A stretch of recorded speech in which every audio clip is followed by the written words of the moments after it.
been a long and frustrating night for thousands of passengers at Sydney's domestic airport. Yesterday, a power failure to one of a security screening device at the T2 terminal caused long delays to flights around the country. Frustrated and angry. Every time we go and ask them for help, they just tell us to go away.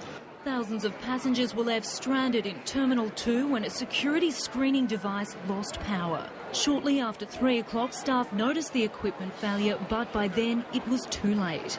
If someone was doing their job and watched the light not working, it might have been better. 16 passengers had passed through, sending the terminal into lockdown.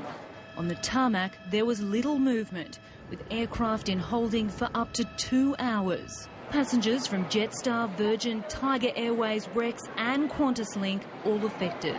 While some made a dash to Terminal 3 hoping to make another flight, most were left with no choice but to wait. It wasn't just travellers in Sydney affected, the breach caused a domino effect across the country.